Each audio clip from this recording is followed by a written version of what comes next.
Hi everybody and welcome to this week's lesson focusing on the Proficiency English Exam from Cambridge. Every week we do a lesson dedicated to this exam. It's a very difficult exam and I want to try and help you with information every week in relation to different exercises. Previously we have done the use of English, part 1, part 2 and part 3, and today we're moving to part 4 of the use of English. Some of you are familiar with the Cambridge structures, for example, the advanced certificate and the first certificate, and therefore the use of English is very similar in each exam. The structure, in fact, is practically the same. You have part 1 is the same for use of English, part 2, part 3, and part 4 with the sentences. So you might have familiarity and you might feel very good with the structure. But at the proficiency level, the expectation for vocabulary and the expectation for the difficulty is higher. So today we're going to look at some of these exercises and we're going to try and do them together. I want to give you my tips, my advice, and anything I can help you with, I'm going to try and help you with in this lesson. I have prepared some students for this exam before, so I like doing this and I think I can probably give you 1 or 2 little extra tips to help. If you want to use subtitles to understand me, go ahead, select the option for subtitles, but at proficiency level, hopefully you have no difficulty in understanding me. If you have a comment, if you have a question, please leave your comment in the Facebook chat and I can answer your question. I'm just fixing my lights here to make it brighter. If you have a question, if you have a comment, please leave your comment in the Facebook chat and I can answer your comment at the end of the lesson or maybe during the lesson if I have time. So please interact. It's a good opportunity to chat with other people and it's a good opportunity to leave feedback and to leave a message as well. So let's begin. First, if you want to contact me on social media, these are all my addresses on the platforms: Instagram, TikTok, YouTube, Pinterest, and WhatsApp as well. So you're very welcome to follow me on the social media, and the content should be very similar to the Facebook page and etc. Okay, so basically my schedule and my timetable is like this. It's very similar to last week. I think next week I will change a little. At the moment I'm planning my next week, but I think I might change the schedule a little. In fact, today I'm very early. I'm starting a lot earlier compared to planned. So this lesson was planned for 10:15, but I'm way ahead of schedule and it's only 9 a.m. So sorry if that is inconvenience or that surprised you, but I don't think it will affect too many people. Anyway, so this is my schedule and you're welcome to join any of my lessons during this week. I have 18 lessons per week. It's a massive amount of content, a massive amount of work, and for this reason I might change a little come next week. Everything is free and everything is for the public. This is my project since the beginning of the pandemic. I decided to teach English for free online, and I think it's a very good idea and it's a good way to reach a lot of different people in different parts of the world online, and I'm happy with that. However, I have my costs and I have my expenses, so I need support. And if you want to support me with a contribution or a donation, you can make a payment to my bank account with the details here, and that's very welcome if you can, or also via PayPal. If you want to make a monthly subscription, you can make a subscription to me via PayPal for my work as well, and that will be a great help. Also, I'm contacting companies and businesses. So basically, if you are a business, if you are a company or a school in relation to education and you want to support my project or finance my project, you're very welcome to contact me and I can promote your business in my lessons and with different possibilities as well. So you're very welcome to support me if you are a business, a company or a school involved in education that might be interesting for you. Okay, so let's begin. Here you can see the section of the use of English and the reading. In my previous videos, I have explained everything about the structure of the exam. So if you have a doubt about all the parts of the exam, please check my videos, because in my list, my playlist, you can see my explanation of every part of the exam. So this particular part is the reading and use of English, and it's a very special part because we have two separate sections combined, and the first section is reading and the other section is use of English. Basically, use of English is grammar questions, grammar exercises, and they're very, very interesting in the Cambridge exams. Very interesting, very good practice, and it's a very good way to improve and learn English in general. So maybe you are preparing for the exam and that is great, but maybe you are not. But that is good also, because you can still learn a lot of things from this exercise, and it's a really excellent way to learn English through these activities. The other part is the reading, and there are 4 parts of the reading. Well, maybe in the proficiency, I think there's 3, sorry. There's only 3 readings in the proficiency, but in the advanced exam, there are 4. So I have explained all the structure before, but today we are on part 4. And part 4 specifically is called keyword transformation. There are 6 questions, and there's 2 points, 2 marks per question.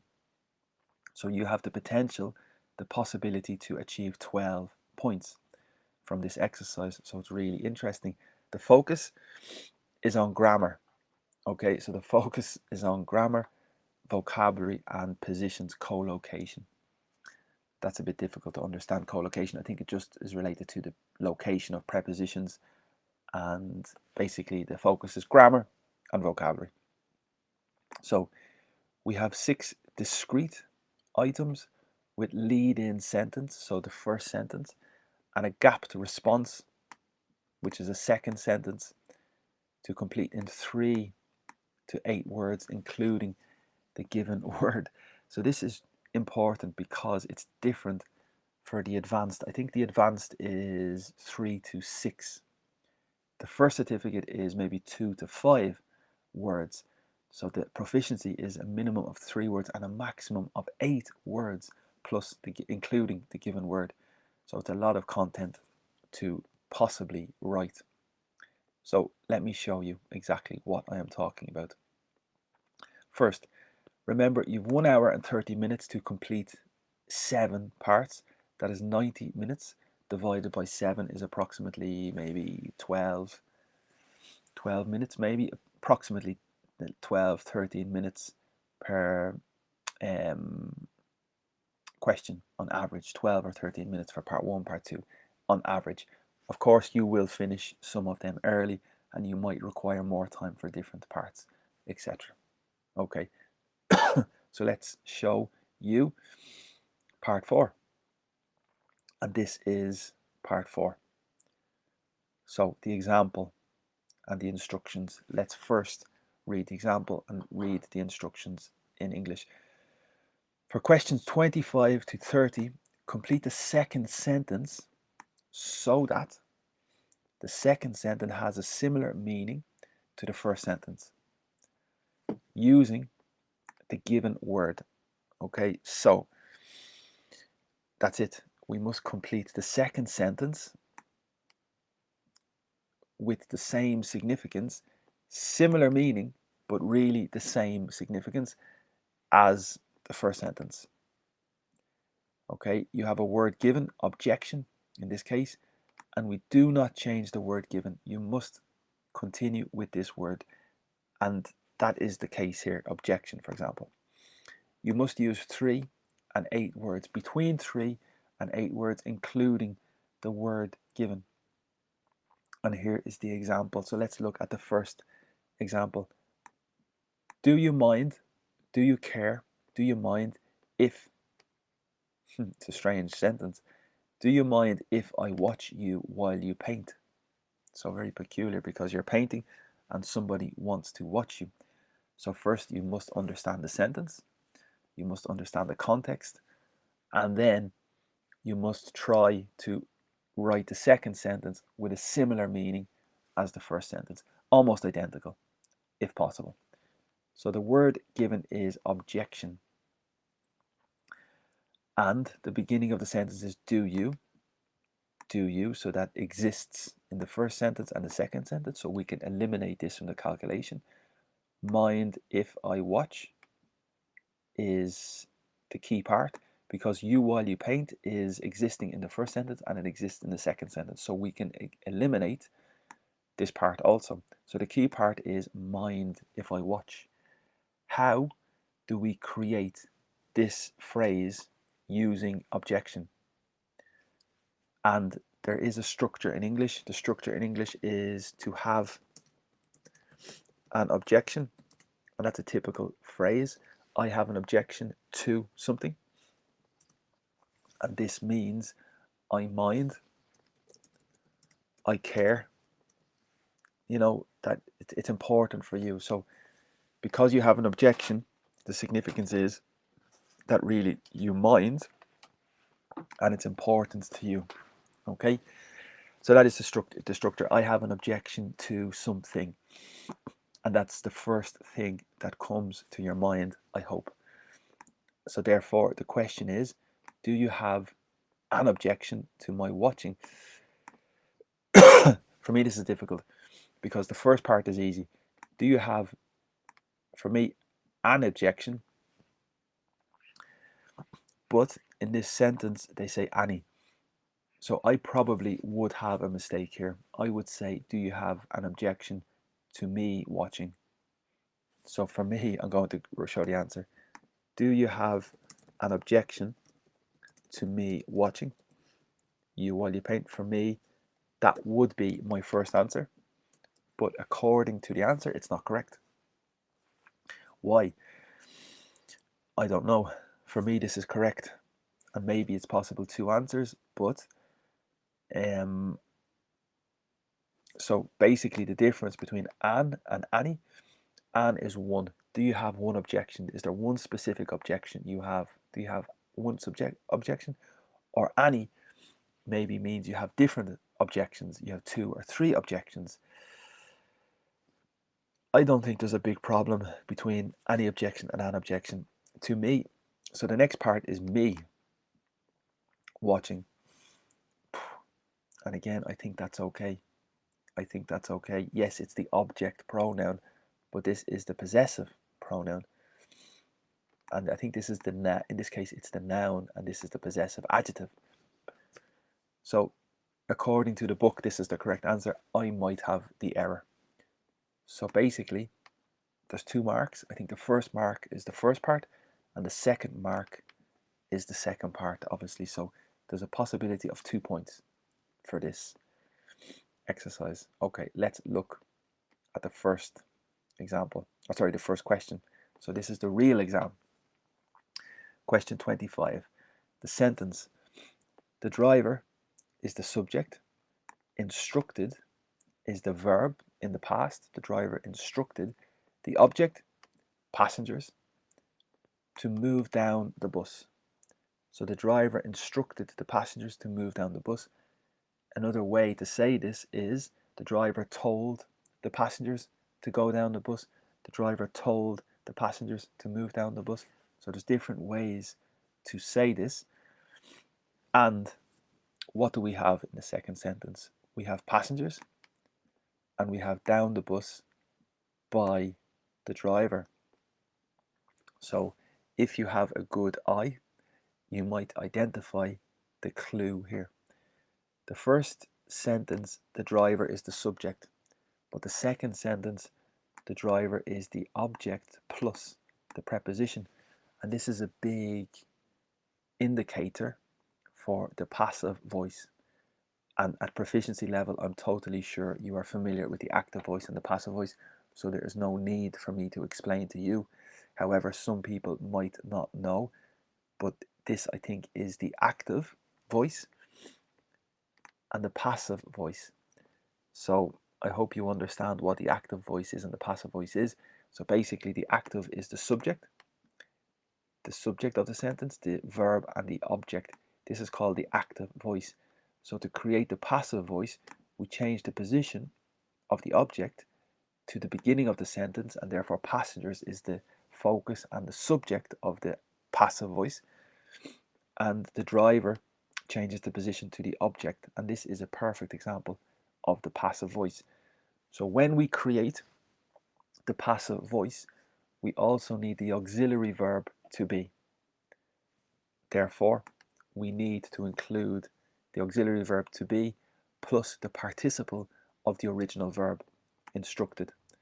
So I think the answer will be, for 25, passengers to be instructed.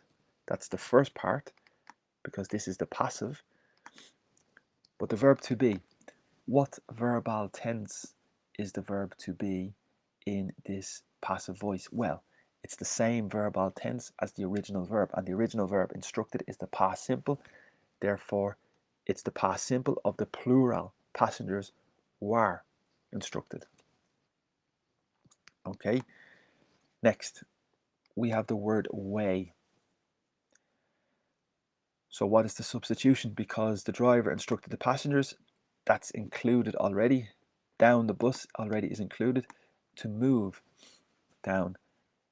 And what is an alternative way to say to move down the bus? Using the word way. And hopefully you have an idea.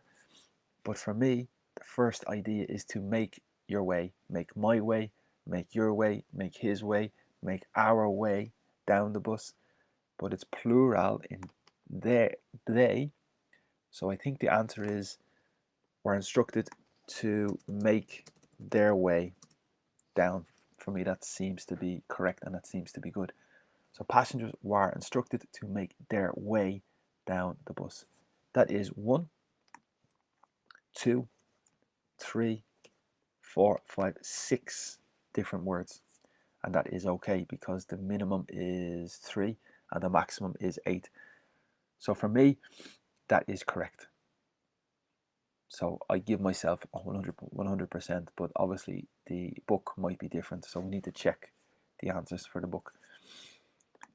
And that's it. That's really my answer. So the first one I think is the active voice, and the second sentence is the passive voice plus the structure make my way in the form of the passengers.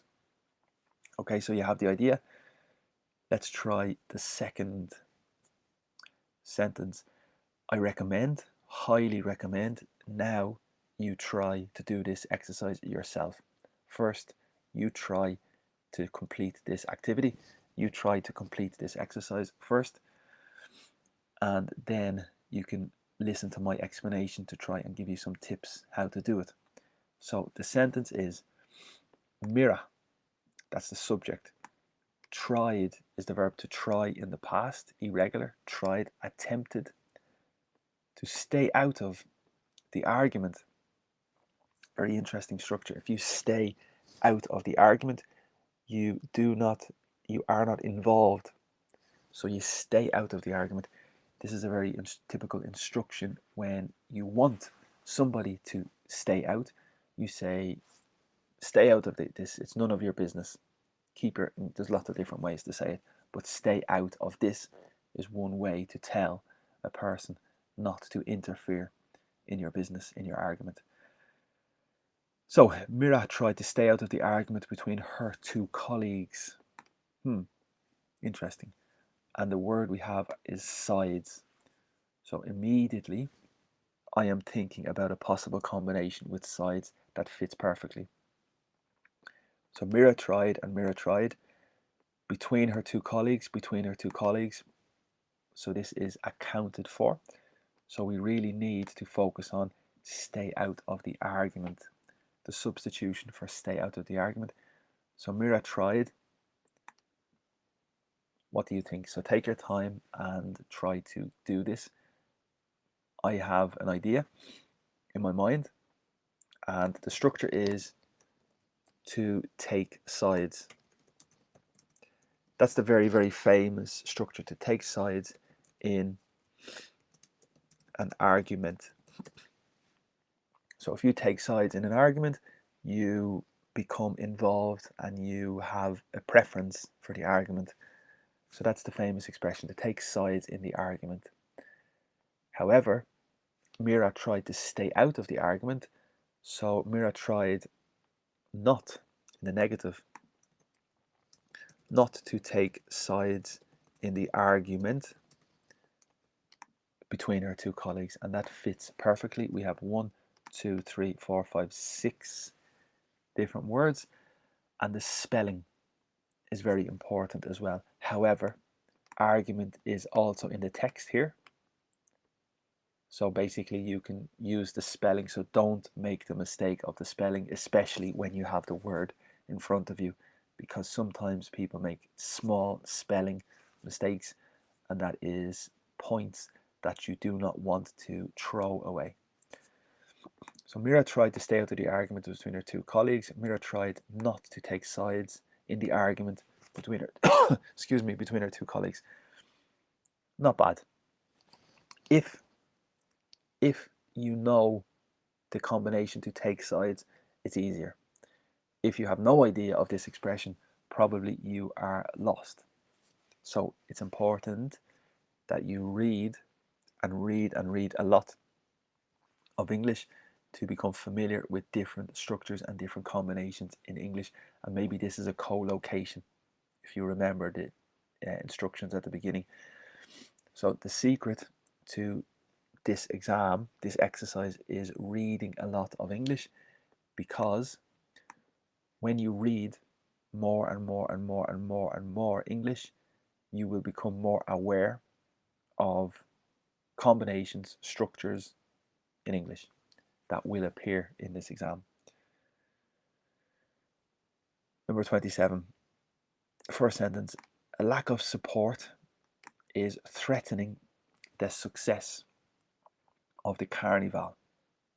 Okay, very interesting sentence, because lack is a key word. What is the significance of lack? Lack in Spanish is una falta, but in other languages I don't know. So let me explain. It's when you have insufficient quantity, insufficient amount, insufficient quantity, a lack of time, a lack of energy, a lack of food, a lack of patience, a lack of people. Insufficient people, insufficient time, insufficient food, insufficient patience, insufficient energy. So you don't have enough. It's a lack of. So not enough or insufficient are synonyms. Therefore, a lack of support, insufficient support, is the verb. So the subject is a lack of support. The verb is, and probably it's the present continuous, because the verb is to threaten. Very, very important verb, to threaten. Very aggressive, very bad, but it's an English word, the verb to threaten, pronunciation, threaten. The noun is a threat, and we also make a threat. And as I said, the verb is to threaten. Okay, so very important. And in this situation, well, what's the significance? I'll give you an example. I don't want to give a bad example, but to threaten, maybe the boss threatened the worker about their position. So obviously it's terrible situation, because it's not good, but the boss maybe warns the worker about their position. The worker could lose the job if they do not do something. So the manager, it's like to warn, but it's more aggressive. So this is quite aggressive verb. And in this situation, the lack of support, the insufficient support, is threatening the success of the carnival. So basically, because there is no support, insufficient support, the success of the carnival might disappear. it might not be successful. So the key to this sentence is to understand the verb to threaten. That's the key. If you understand it, fantastic. But if you are in the exam and you don't know what this means, you will have great difficulty. Similar with lack. If you are in the exam and you don't understand lack, you will have great difficulty. Therefore, the best way to prepare for this exam, again, I will say, is to read lots of different things in preparation for this exam.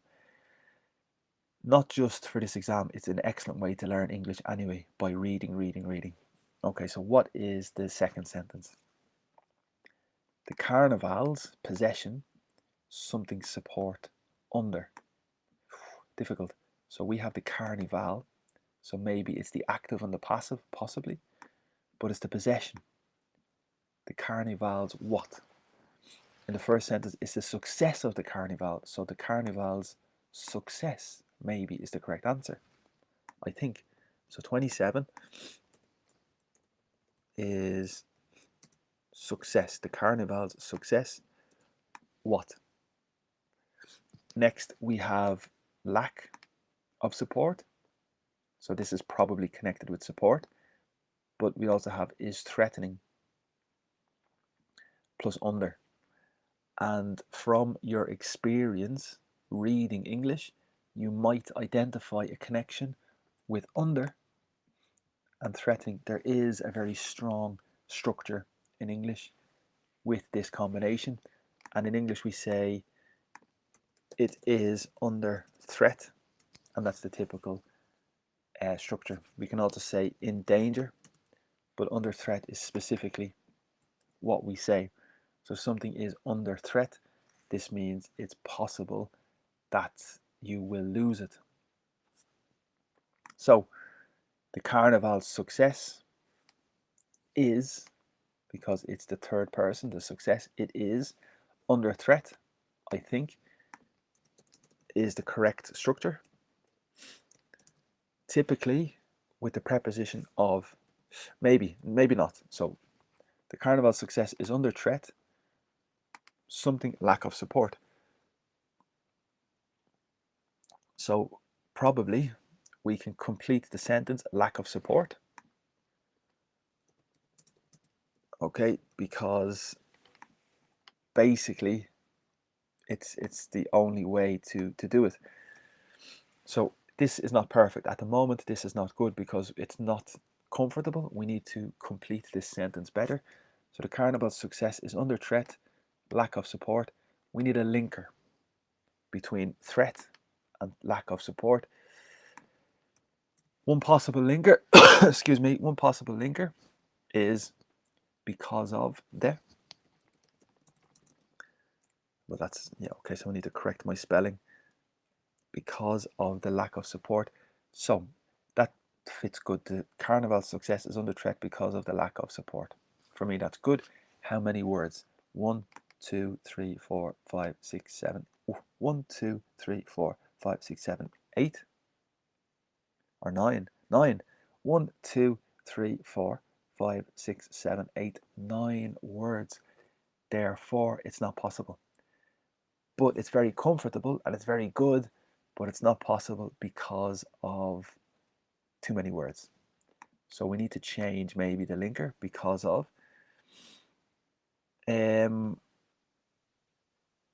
Okay, yes, I think I have a possible solution. So what is a word, probably one word, we need instead of because of? So the carnival success is under threat from the lack of success. I think has to be, must be the only possible answer. That's difficult because we have a lot of words to include, but I think it's the only way to complete that sentence. So to repeat, the carnival's success is under threat from the lack of success or support. The lack of support is threatening the success of the carnival. I think that's the only way to form that sentence to have a similar meaning. That's 27. Let's check the answers in a moment. 28. 28, 28. Okay. Questions. If you have a question, if you have a comment, please put your question in the Facebook chat. Put your comment in the chat. and I will be able to answer your questions and reply to your comment at the end of the lesson as well. Okay, the first sentence for 28.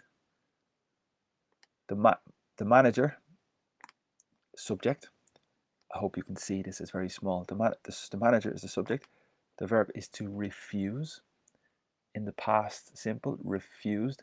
The manager refused what? To discuss his decision further. The significance of further is important because it's related to far, the distance far. And if something is more far, we say further. But alternatively and frequently, we use further to say more. So basically, the manager refused to discuss his decision more.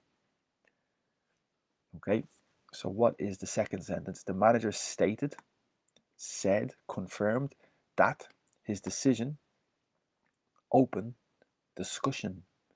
Very interesting, very, very interesting, because in the first sentence, the verb is to discuss. In the second sentence, we have the noun. In the first sentence, we have the manager. We have the manager in the second sentence. His decision in the second sentence, his decision in the first sentence. Stated is very similar to said. I'm not sure. So we need to think, we need to take time, and we need to look at the word we are given as well. Open. And also refused to discuss. Difficult, very, very, very difficult. So the only hope you have is to try and identify a connection with open and the sentence. And yes, I have identified a connection with the word discussion. In English, we typically say maybe open to discussion. It is or it is not open to discussion. That is the typical structure. I think is correct here. If it's open to discussion, it's has the ability and the possibility to discuss. However, this is the negative because it refuses to discuss. So it is not open to discussion is more accurate for this particular sentence because he refuses to discuss his decision. So I think this is the correct structure, and that's very good, a very good beginning. So the manager stated that his decision was in the past not open for discussion. I think might be very close to the answer. Was not open to or for discussion. And further, how do we calculate further? Maybe more discussion. I think we are very, very close to the answer. I think this is almost correct. And let's check. So the manager stated that his decision was not open for or open to more discussion. And I think that's correct. 1, 2, 3, 4, 5, 6.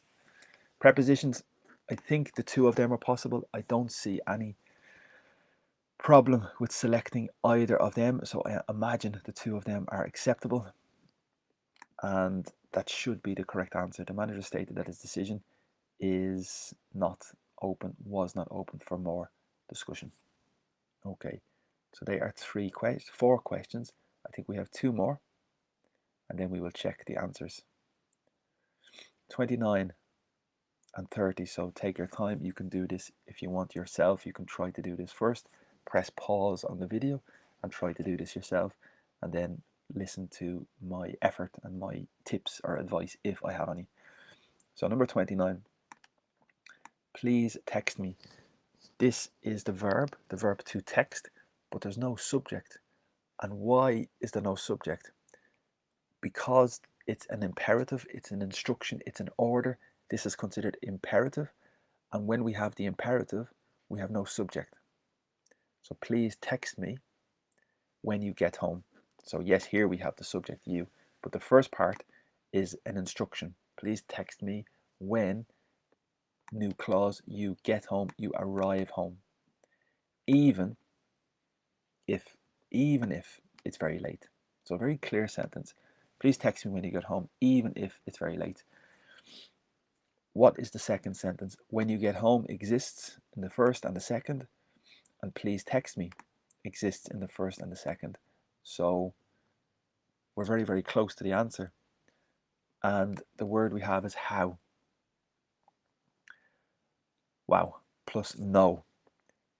So the only way to find this answer is to check your memory about possible structures, possible combinations that might work with the words we have. And from your experience of reading English, from your experience of English, I hope you might have an idea. And in my mind, I have an idea, yes. Also, we need to include the word late. And how late. So we're very, very close to the answer.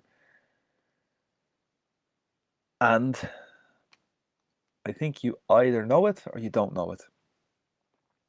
So basically, I have to give you the answer immediately. I think so. No matter how late is the key part. So no matter is like even if it's late. So the substitution for even if is very similar to no matter.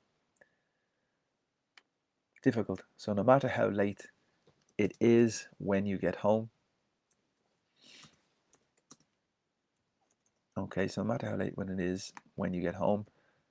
For me, that is 100% correct at the moment. So 1, 2, 3, 4, 5, 6. Please text me. Okay, so I think that's the only option. No matter how late, no matter how hungry, no matter how tired, no matter how frustrated, etc., etc. That's a typical structure. No matter how, plus the adjective. So I'm sorry I could not explain that to you a little better. I just had to give you the answer, but it's good practice, and hopefully you had a good idea as well. Number 30, the last exercise before we check the answers, and we have more exercises to do if you want. So the first sentence: I just saw Emma for a moment as she walked past the restaurant. So every word is important, really. I just saw Emma for a moment as she walked past the restaurant. Okay, as she walked past the restaurant exists in the first sentence, and it also exists in the second sentence. So we can eliminate this part from our calculation. I just exists in the first sentence and also exists in the second sentence, so also we can eliminate this from our calculation. The key part we need is saw Emma for a moment. And we need to substitute this phrase with caught. And again, the only way to do this is to check your memory, check, to see if there's any possible structure that you know in English that might substitute for this. And yes, there is a substitution. It's related to the verb to see. Okay, so the verb is to see, and we have different possibilities to see for a moment. So the key part here really is to see for a moment. And this means to see just for a short time. And in English, we might say the verb to glance, or specifically to glimpse. And that's very advanced vocabulary, but you are at proficiency level, so you should hopefully have seen this before. But more specifically, we need the verb to catch, because in this sentence, it's the irregular past. But we must calculate what is the present. So the present is to catch. And do we see a connection? Yes, there is a connection, because in English we normally say to catch a glimpse. And that's a very famous structure and a very important structure. Basically, it means that you see for a moment. You see somebody or you see something for a moment. For example, the sports. Did you watch the sports on television last night? I was very busy. No, I didn't see it. I only caught a glimpse, a quick look for a moment. Very famous, very common, very fluent English. So in this situation, I just saw Emma for a moment. The answer must be, I just caught a glimpse of Emma as she was walking back. Very proficient English. If you know it, it's very easy, and hopefully you know it, and then this exam is very easy. But if you have never seen this before, you will be completely lost, I expect. So I think that's the answer. I just caught a glimpse of Emma as she walked past the restaurant. Now it's the moment of truth. We check the answers, and of course I might have a lot of mistakes, but let's check what the book says for the answers. Yeah, okay, so here are the answers and the questions I put 25 were instructed. This is the first part, and that is 1 point. The second possibility is were told to. So it's possible were instructed, or it's possible were told to. Make their way is also the second answer, and that's the second point. So if you remember, the first sentence included the verb to instruct. The bus driver instructed. So I would try to use this first verb if possible, but the second verb is also possible, and that's good. So for me, that's 2 from 2. Okay, next, 26. Not to take sides is the first part, the first point, or to avoid taking sides. You have 2 possibilities, not to take sides or to avoid taking sides in the argument is the second part, and that is 2 marks completed. So very good. You see the idea, you see the method, you see the structure. So let's look at 27. Success is under threat is the first part. Good. And due to, because of, owing to, the lack of. So my first answer was because of, but I thought we had too many words. Due to, because of, owing to, the lack of. So the lack of is correct. So because of, 1, 2, 3, 4, 5, 6, 7. That's too many words. 1, 2, 3, 4, 5, 6, 7, 8. I'm confused. Are you confused? I don't know. Success. 1, 2, 3, 4, 5, 6, 7, 8, 9. That's 2. Well, let me check if 9 is possible, because I thought 8 is the limit. So give me 1 moment. No, 3 to 8. So this is very, very confusing, because I think they might have a mistake. So I'm sticking with my answer, and I think the book might be wrong. Maybe that's a brave statement, but I think the book might be incorrect in that particular case. I'm suggesting. Okay, and then, sorry, I'm trying to zoom out a little. Yes, okay, there we go. Number 28, was not. Good. Open to, more discussion. So 4 is not possible. And interestingly, I selected more. I don't know why I did not select further, because further is more similar to the first meaning. So further is better, and so it's my mistake. It's my mistake. So let me give myself my mark. Was not is the first point. Open to further discussion. So basically, I have 1 from 2 here, I think. And here, I don't know. 27. I don't know. 1 from 2 or 2 from 2. Number 29. No matter how late. So matter how is good. It is. Yes, that's the second part. Late it is. So that's 2 from 2 in this case. So you have a good idea now of the way this works. And finally, caught a glimpse or caught a sight of Emma is the 2 possible marks here that we have as well. Okay, and they are all the answers for this exercise. Very, very interesting. And you can see the detail is very, very important. It's tricky, definitely tricky, but you have a lot of points available to receive in this exam, in this particular part. So it's an interesting exercise, and it's very important to try and do it very well. Okay, now we go to the second activity for today. So fortunately, I have a book here that I have access to for proficiency exercises in English. That's the key, to find material for the proficiency, because sometimes the material is not easily found online, but this is a book for the proficiency exam, and here we can see more exercises related to part 4 specifically. So again, let us read the instructions just to give us a recap. So for questions 32 to 39, complete the second sentence so that it has a similar meaning to the first sentence using the word given. Do not change the word. You must use between 3 and 8 words, including the words they give you. Okay, so this word plus maybe 7 more. So here is the example. Dan definitely won't be able to afford a holiday this year, and the keyword is possibility, and the sentence is there something to afford a holiday this year.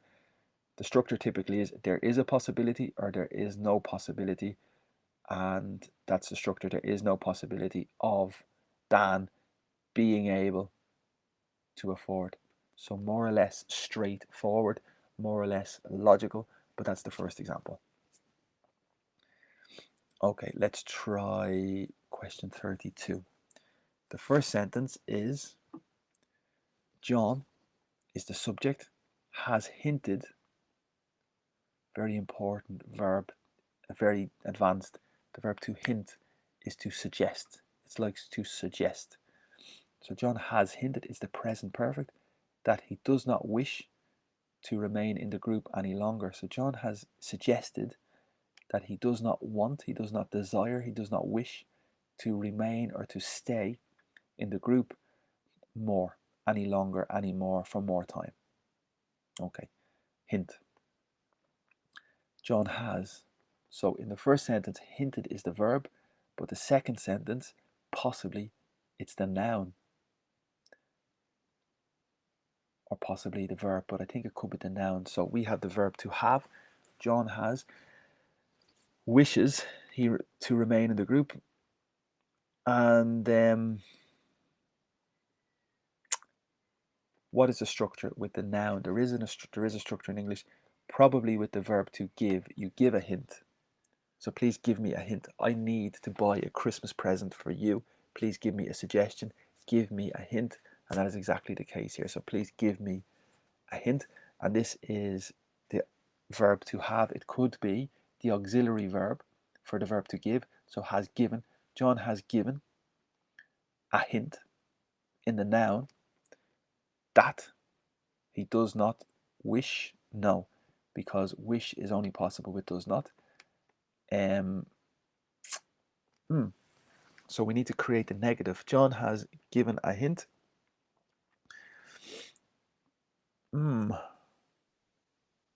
So it's difficult to create the negative. I'm having big difficulty to create the negative, because to create the positive, John has given a hint that he wishes to remain in the group, but the negative that he does not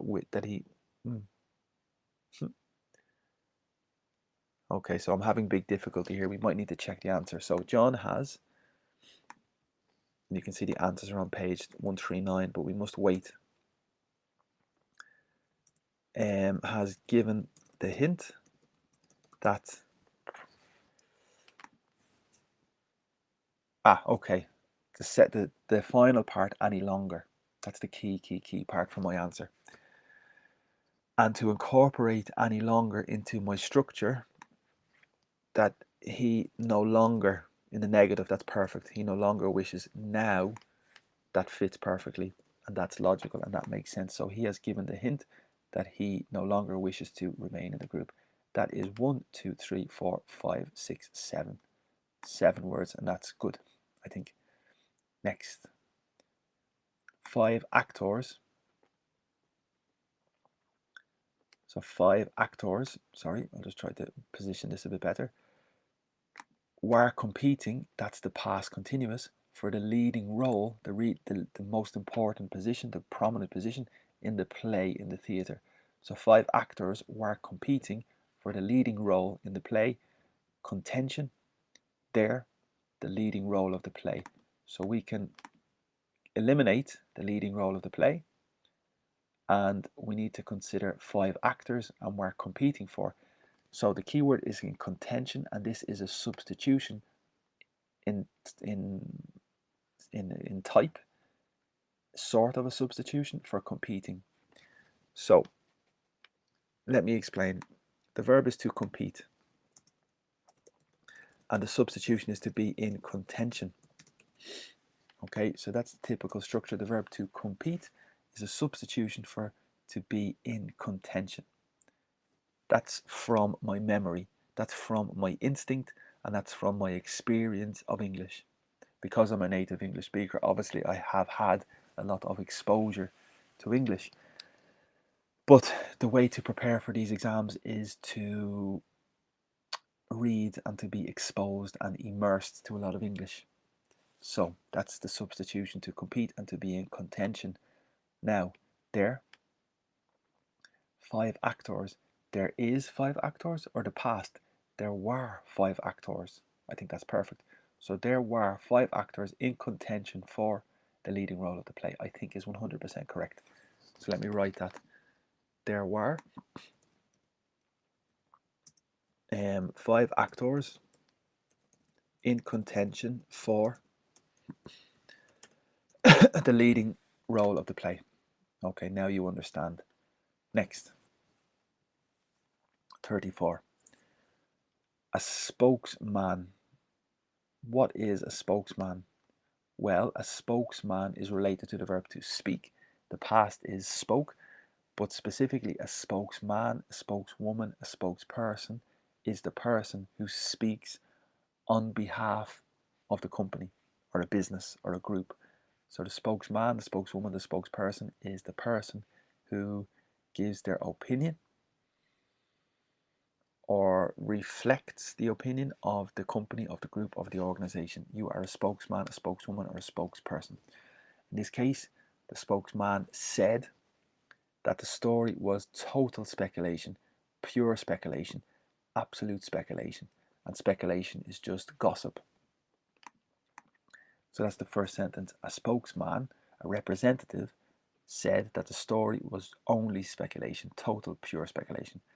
Now, the second sentence, the story exists in the first and the sentence, than speculation by a spokesman. So we changed the position a little.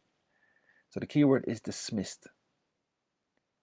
So if you dismiss something, you reject something. You say it's not true, you dismiss.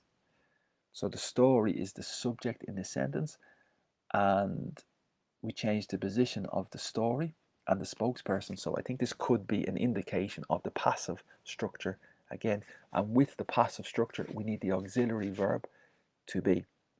And I think we need the auxiliary verb to be here because we have a participle.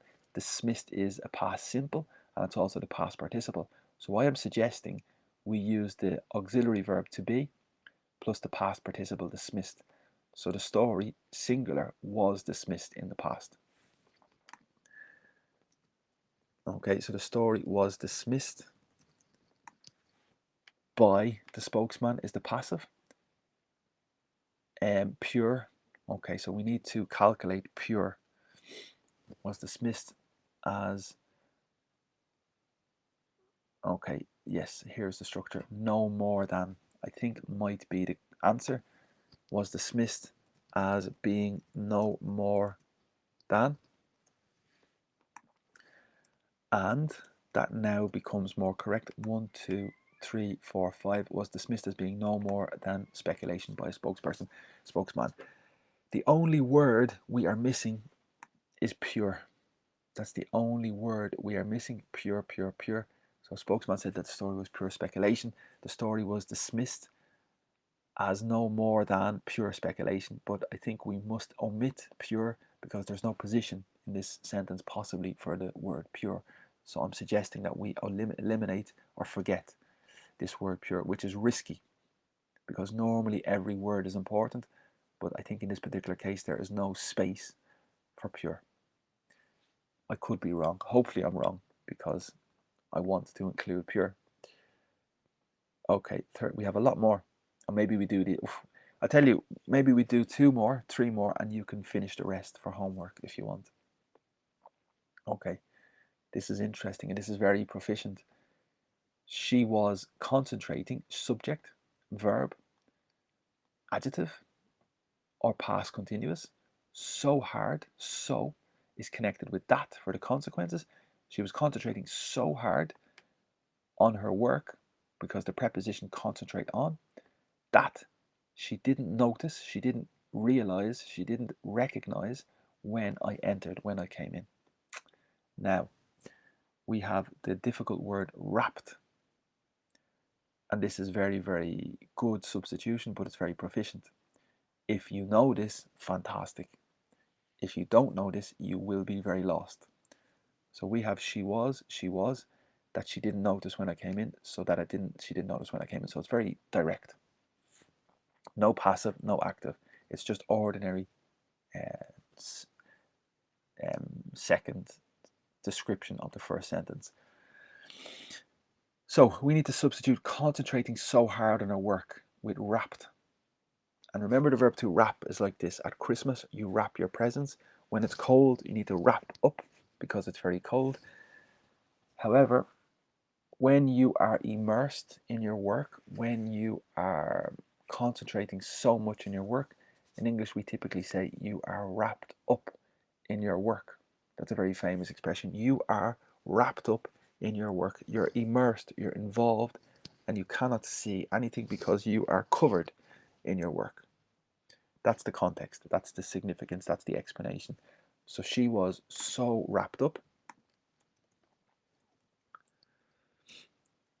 and maybe so as possible, so wrapped up in her work that she did not notice me. So in the first example, we have the preposition on, and this is connected with concentrating. So you concentrate on, but wrap, we say preposition up plus in.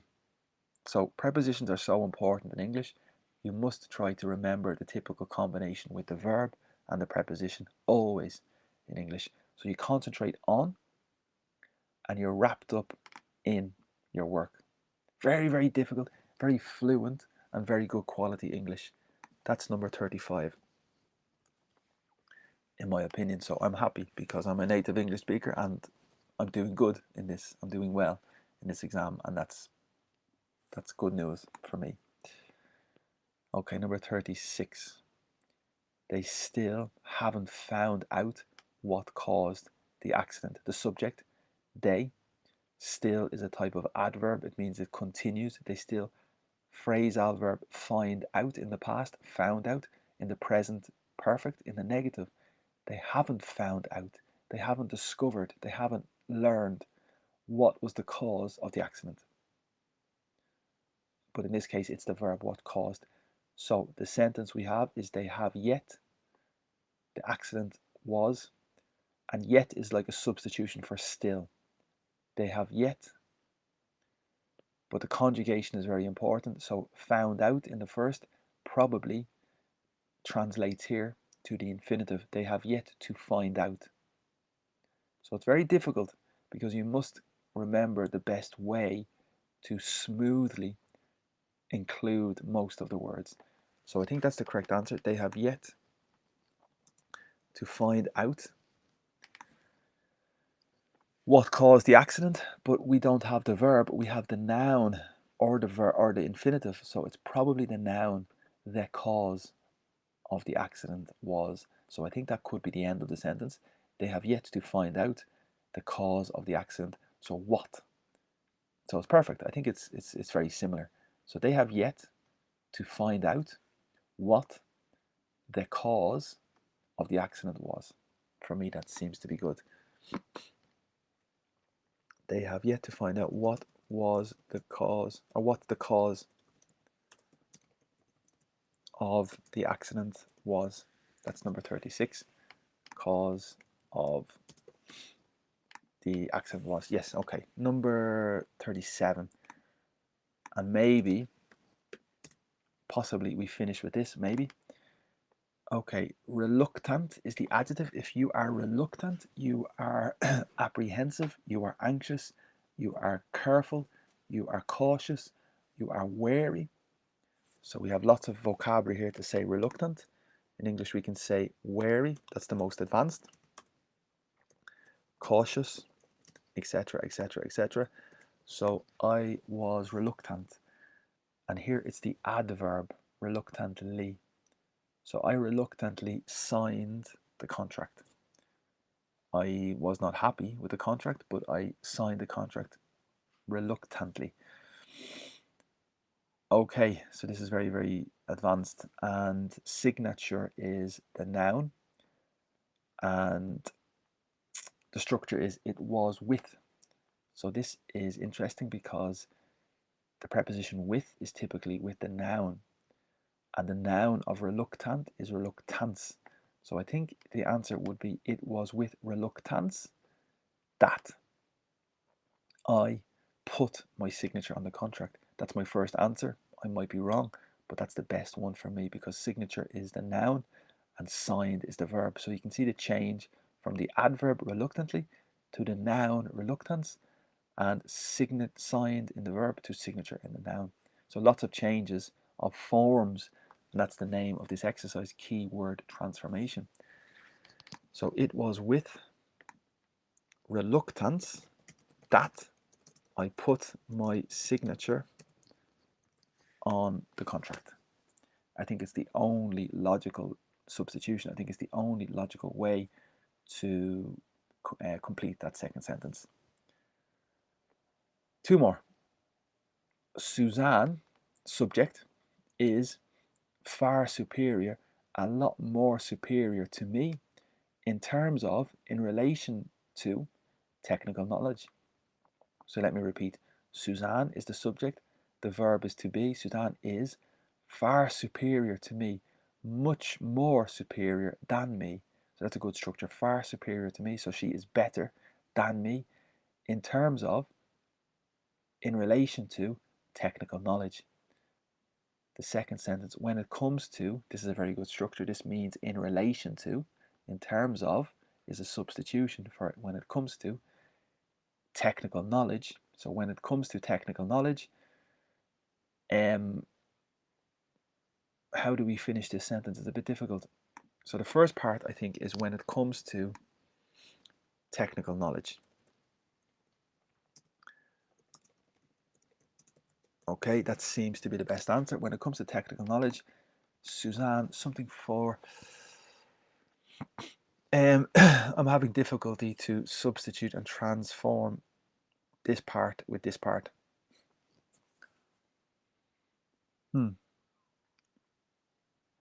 Because me, I don't see a possible way to include me in the sentence when it comes to...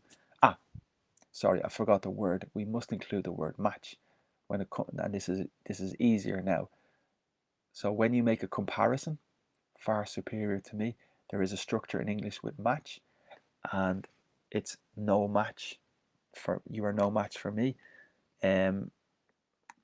Yes, I am no match when it comes to technical knowledge. I am no match for Suzanne, and that's the structure. No match for. It means somebody is better than you, and there's no competition. So it's very famous in sports. This team is no match for this team because this team is far superior. So lots of synonymous ways to write sentences, paraphrase, and very good quality. And really interesting ways to say different things. And that's the best way, I think, here when it comes to technical knowledge. I am no match for Suzanne. 39. Okay, so that was 38. And now we move to 39. First sentence, Anthony wasn't at all discouraged by this bad experience. So Anthony wasn't discouraged in one little bit. No, absolutely not discouraged by this bad experience. We have the word put, and there is a connection, a strong, strong, strong connection. This is very fluent. All of these exercises are very advanced, very fluent, and very high level of English. If you are doing well, you can feel fantastic because that's a very good level, and this is the same. So the verb to discourage is important. To discourage somebody means to try to stop the person doing something. And we have another way to say that, to put the person off. So there is a phrasal verb, to put off, and there's different meanings. Okay, the first meaning is to postpone. So for example, the meeting, we put off the meeting until tomorrow. We postpone the meeting. The second possibility is to distract.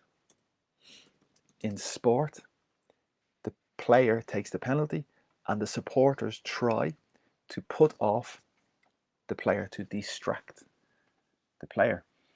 And the other possibility is to discourage. So you try to change the mind of the person, to put the person off. So very, very flexible, very important phrasal verb. So the other example is to discourage. Therefore, the conjugation of the sentence, this bad experience,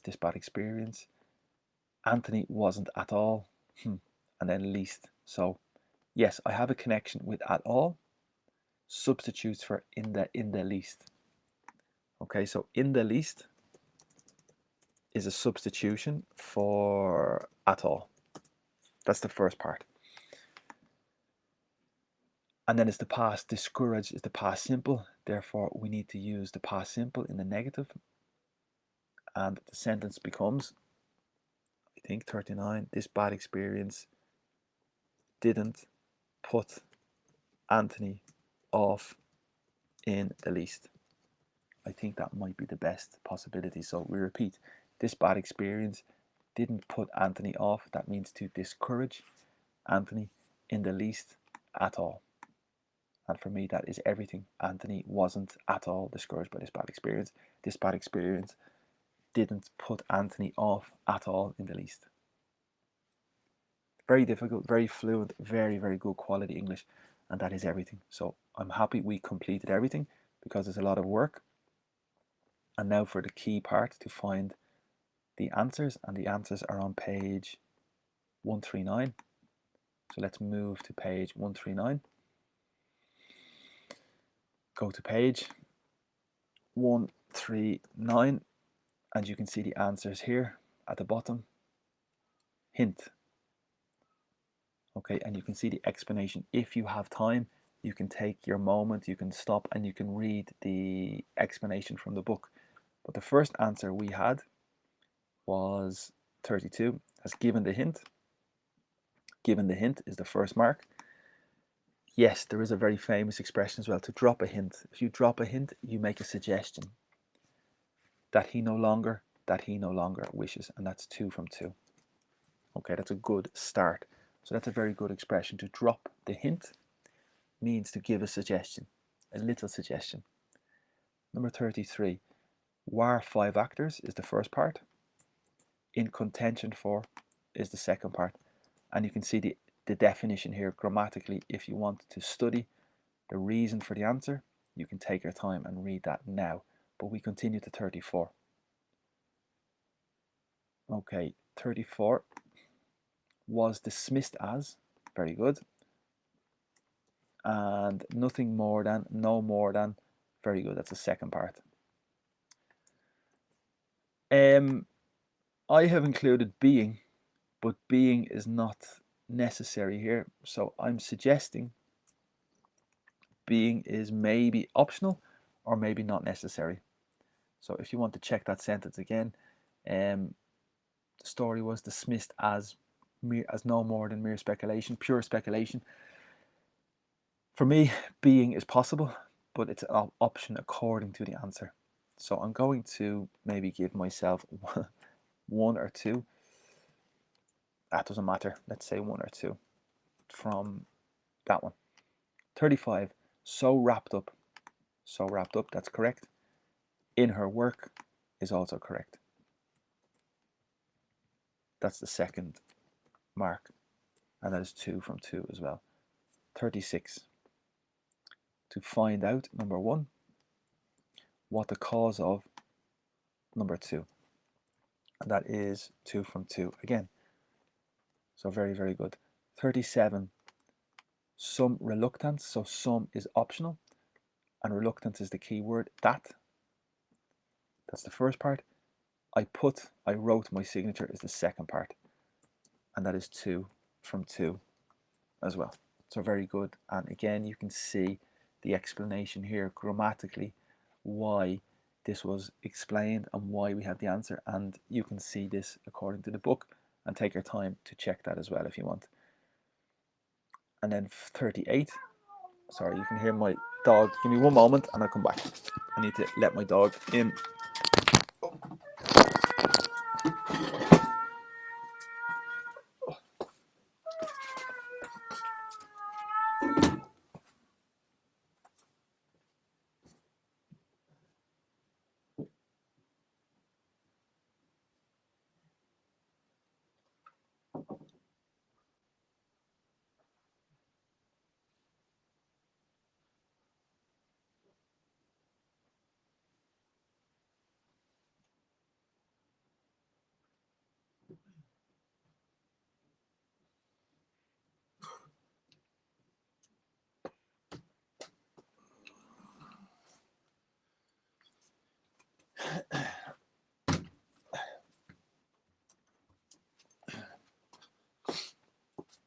Okay.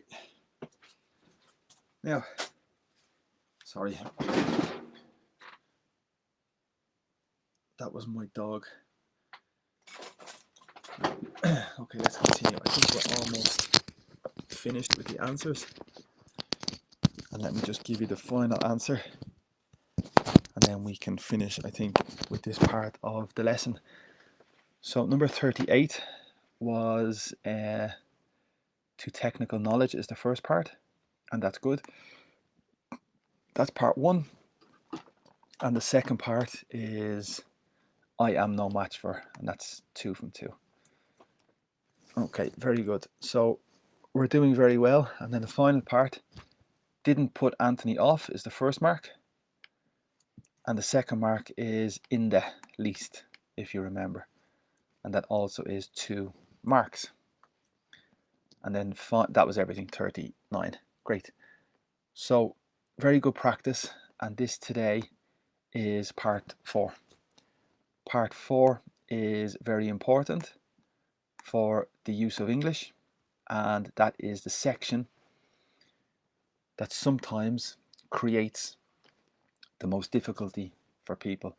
A lot of people say part 4 and part 2 are very problematic and very difficult, and sometimes I agree, but it's necessary to practice a lot these exercises. And this lesson today I think is fantastic because we have practiced maybe 15, 16, maybe more sentences, and that's exactly what we must do to prepare for this exam.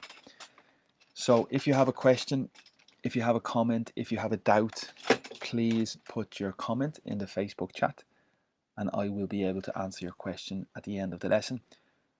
And that's it. So thank you for watching. Thank you for watching live, and thank you for watching recorded as well. Remember, this book is very, very good. The name of the book is the Proficiency Handbook PDF from Cambridge. You can download this for free.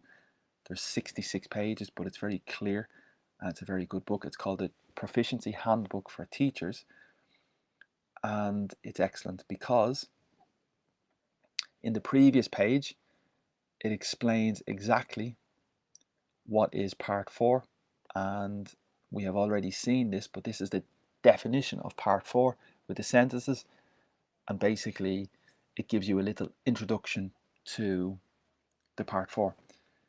More importantly, it also gives you specific advice for preparation, how to prepare in general for this paper, use of English and reading, but more specifically how to prepare for part.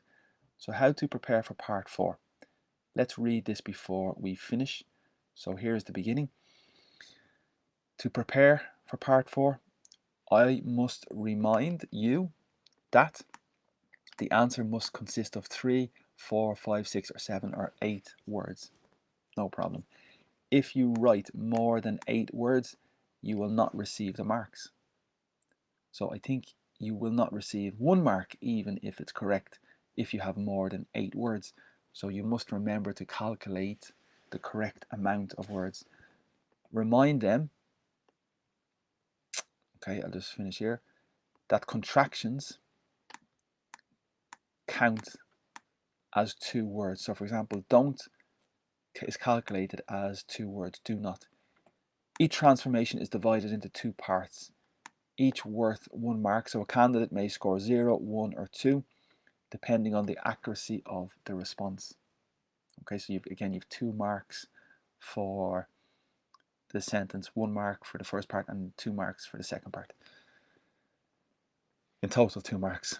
Candidates must use the keyword in your answer and you must not change it in any way. So you must include the keyword that they give you and you cannot change it. If you do not use it or if you change it, you will not be rewarded marks. So even if the rest of the sentence is correct, you will not receive marks if you do not use it, the keyword, or if you change the keyword. When you write your answers on the sheet, you should write the words that are needed to fill the gap and not the whole sentence.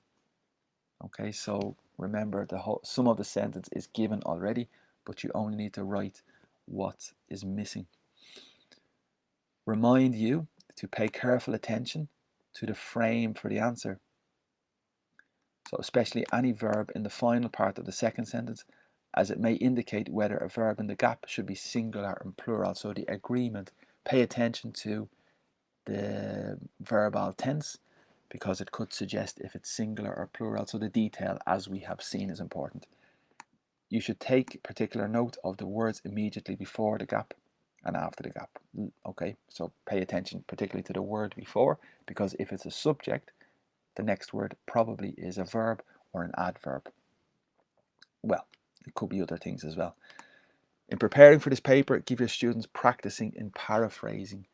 So paraphrase is creating a different way to say the same thing, and that's good practice as well. For example, I could ask you to rewrite sentences from a text you have read. For example, a newspaper, you see a sentence and it might be a good idea to write the sentence in a different way just for practice. And that's it. Okay, great. So that's it. Thank you for watching today and thank you for your interest. You can like the video, you can leave a comment, you can share the video with a friend who might be interested in this exam or might be interested in learning English, and hopefully it will help. And remember my schedule, this is my schedule for the week, more or less. Obviously the time is different today, but you can follow my lessons on my page, and next week it might be a little different, but that's more or less my schedule for this week. 18 lessons per week. It's a massive amount of work, and I hope that some of them are interesting for you. This is my project. It's free and it's for the public online. Since the pandemic, I started teaching this way and I was very happy to do it, and I hope that it's reaching people who want to learn some particular lessons. Everything is free, but if you want to support me, you can make a tip, donation or contribution with my bank details if you want to support me, or alternatively with PayPal. You can make a monthly subscription on PayPal to support my project and to support my work as well if you can. So hopefully you might be able to do that. If you are a business or a company and you want to finance my project and support and sponsor my lessons, you can do that, and in return I can put your company information here as well to promote your business, educational company or school. Contact on social media, Instagram, TikTok, YouTube, Pinterest and WhatsApp, so please feel free to follow me on any of them platforms, and there is some extra content on all of those platforms. And that's it. So thank you so much for your attention. Thank you for your time, and I hope that you enjoyed today's lesson for the Proficiency English exam with Cambridge. And please leave your comments, please give me your feedback, and hopefully I will talk to you soon. Thank you so much and have a good day, and talk to you later. Bye bye.